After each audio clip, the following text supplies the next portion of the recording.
Hey guys, trying to re-record this. Let's see what we got here. This, I think the video played out in the previous slide about here, maybe a little past this here. Anyway, this was the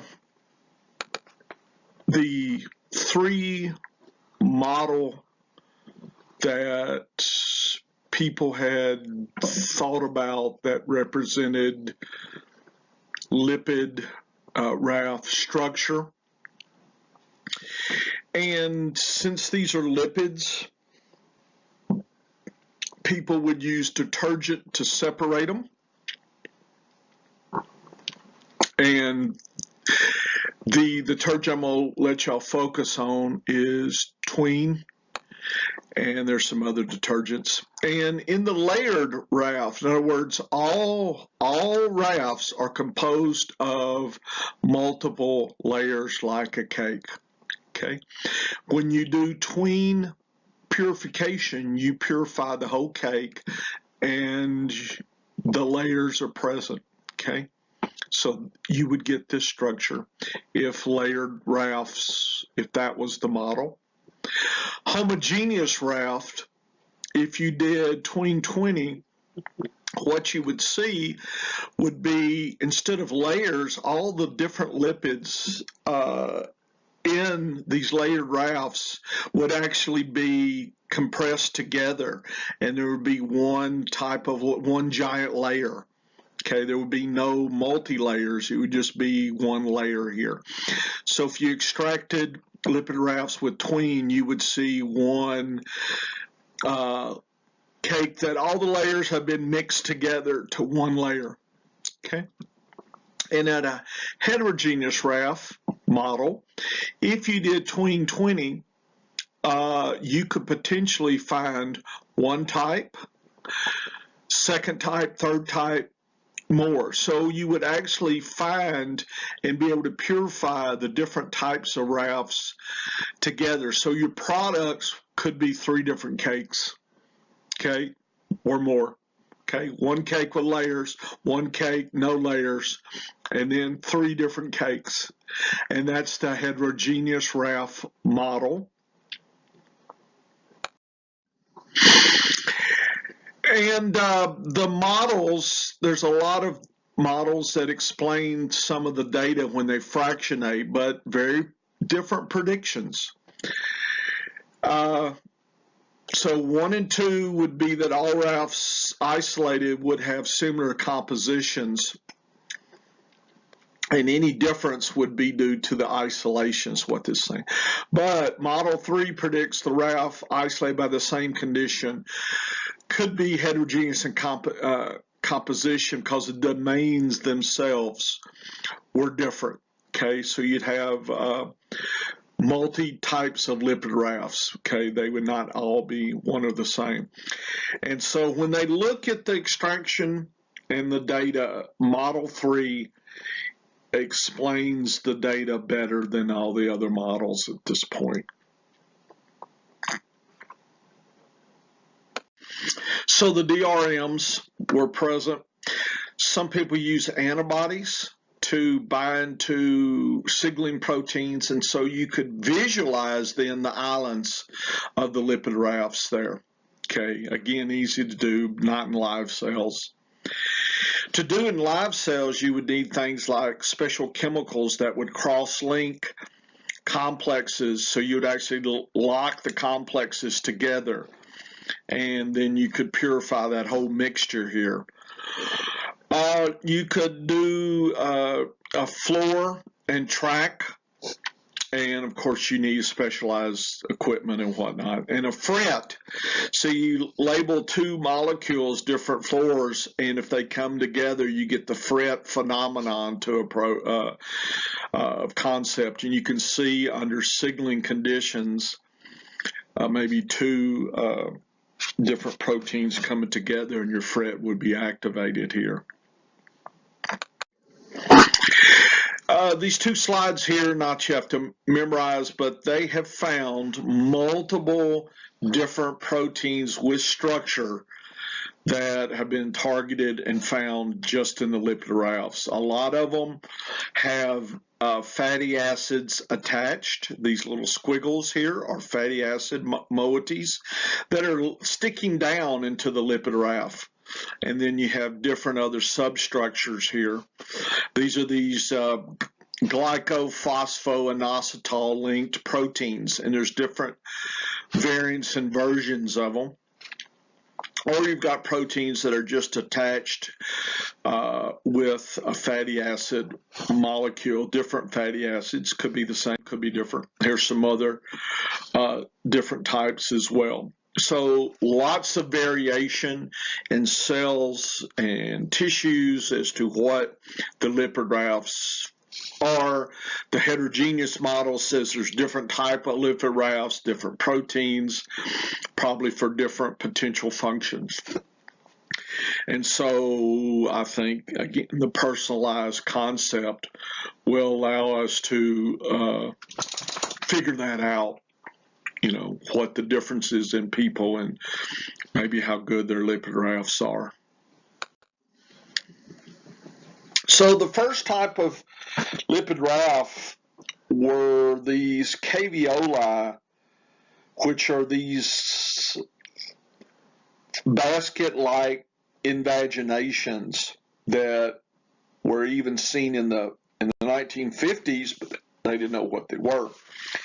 And these contain the special lipids. It's trying to show you the lipid structure here. Okay, the GPI-linked receptors and proteins, the proteins that are attached by special amino acids such as palmolitic acid. There could be Sarc-like kinases and other receptors shown in the gray and the green. So these invaginations, and of course the main protein we'll talk about is the caveoli, and one looks like a little giant top hat here, this little blue structure. And so all these together make the caveoli, and a cave because it looks like, you know, a depression, a cave opening here across a straight lipid background. See, the lipids would be straight, and then this area would be found, and that would be a collection of these specialized lipids and proteins there. That's a lipid raft concept. And caveolins are the proteins involved, and they think they're potentially involved in moving material in. That's called endocytosis, moving material in. They found caveolin 1, 2, and 3 proteins. And so 3 different flavors. They're all membrane proteins, different structure. They form dimers and oligomers, and they bind to cholesterol and sphingolipids in the membrane. So we've got a protein here associated with a caveolin lipid raft, and these things latch on to cholesterol and sphingolipids. So where there's a collection of cholesterol and sphingolipids, then these proteins will be attached. You'll form then a caveoli at that point. And of course, if you remove the caveolin, so if you knock that out in a cell that should have it, and they've done that, what they found is that there are no caveolin. They're still lipid rafts, but they're not the caveoli type. Okay. If you add this protein back, or add this protein to cells that don't normally have caveolin, they actually form caveolin. So these caveolin proteins are necessary and sufficient to form these structures because of their cholesterol and sphingolipid binding. Here they are. This, in the course, is a red. That's the caveolin 1, and notice they dimerize together. There's a little gray domain for dimerization. So if you did a 2 hybrid, or you would actually find these proteins would interact with each other. So you would get positiveness. Theoretically, you could co-immunoprecipitate these dimers. And there are specialized regions. Here's in yellow that binds to cholesterol, and green is those special lipids, and they bind to the sphingomyelipids here. This is the transmembrane structure that goes across and circulates or goes through, and this thing, and then it has an amino terminal attachment domain, and that's where they two of these come together, dimerize there. And that's and notice, look at all the cholesterol that's been retained in this area here. So the sphingolipids here, the binding, all that sets up for these caveoli here. And if you have antibodies, and I believe that's red, you can actually see these little spots are actually caveolin.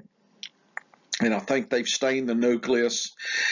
And I'm not sure what the green is. Could be endosomes, not sure what the green is, but the red are the caveolin marker there. And some company will say you the antibody to it, and here's the order number if you wanted to find that here. So these caveoli lipid rafts are very similar to the GM lipid rafts, which don't have caveolin protein. And if a cell doesn't have caveolin, they actually have extra gems. So the rafts look a lot alike in where there's no caveolin. And if you took these non-caveolin cells and added the gene for caveolin, then you form caveolin, right? It's a 21 kilodalton integral membrane protein, binds cholesterol. Cells lacking caveolin 1, it turns out caveolin 2 is synthesized, but it sits in the Golgi. And they're co-expressed in the same cells that may form actually heterodimers as well. And caveolin 3 is only in muscle, so it's very specific for muscle tissue and muscle caveolin. And so, needless to say, if there's muscle, there may be interaction with diseases such as muscular dystrophy, which is a series of different genetic alterations. When you go to medical school or whatnot, you get into muscular dystrophy, it's not one disease. There's a lot of different things that can happen to shut muscle function down, and not having the right caveolins could be part of that. So the caveolin in the structure, and again, they've done knockouts where they remove it, and they show that with no caveolin, there's no caveoli lipid rafts. It's palmylated on cysteine residues, so they know exactly what amino acids are palmylated with palmistic acid, which will allow it to attach. And it helps stabilize the structure here. And so they're wondering, what is the function of caveoli in cancer and in endocytosis? So caveolin, the downregulation of caveolin, getting rid of it, resulting in cells that were transformed cancer-like. And if you added the caveolin, the cells would kind of not be cancer. So there's probably some sequence there. And then we're talking about material coming into the cell, role for caveoli and endocytosis here. They think bacteria may also bind and come in through the bacteria, the caveolin, and in nerves,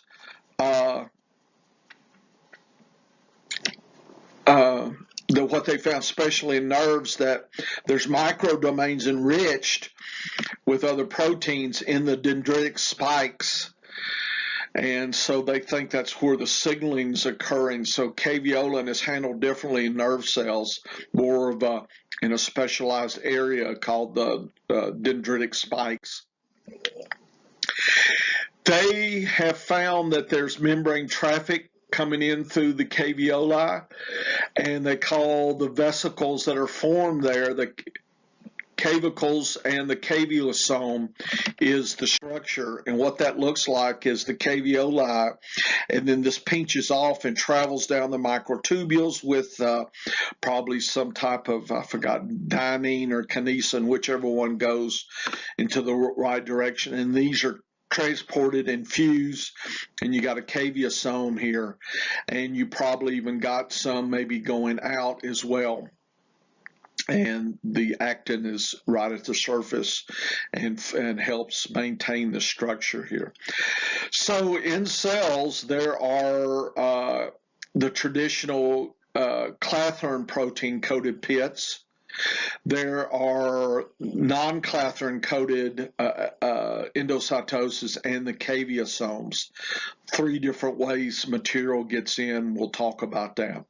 And there's a special protein called dynamin that actually wraps the little neck and squeezes it and causes the formation of the vesicles there. So that's what that little black structure is.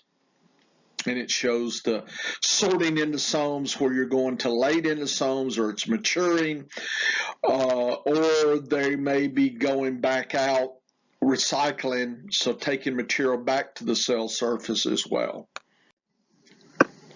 And here it is just showing the microtubules and the actin probably maintain these structures. And they're talking about the different ways they're predicting maybe caveoli are become very tubular and then pinched to like a big one, or you got maybe very small patches here, so you can go this direction, or you can go a small one that interacts, and then you bind to caveolin type vesicles, caveosome, and then you might actually send caveoli vesicles back from the caveosome back out, so you recycle back out as well. And they have found all sorts of different proteins and structure in the caveolin and other lipids, lipid rafts. This is just not, you have to figure this out, but just they found a lot of receptors and different lipids and structures associated with lipid rafts. Here's a paper looking at viral entry lipid rafts and caveosomes, and they're looking to see, do viruses actually, they're looking at the echovirus and simian virus 40, and they find that these viruses get with these receptors that causes it to get into the cell, and they think they are binding in the caveoli, and these vesicles containing the virus go to the caveosomes or other organelles, and it delivers the viruses inside. So the viruses take advantage of our systems here, and they think the caveoli are involved in cell functioning, changing cells in development, growth, survival. If you don't have caveolin, mice are lean, insulin resistant, and die quicker, and some other phenotypes. Caveolin is the marker for caveoli. It binds a whole range of different species, different types of receptors they have found associated with it. And the insulin receptor they have found associated with it. And so if you're into diabetes, they're figuring out how the caveolin and the insulin receptor interact with each other. And in this paper, they actually depleted cholesterol and looked at the different interactions of the insulin growth-like receptor function, insulin growth factor receptor function in cells that didn't have as much cholesterol. And so when they fractionate the cells with do a Western with 12 fractions, they find the receptor in fraction 3. There's nothing in there. Hey.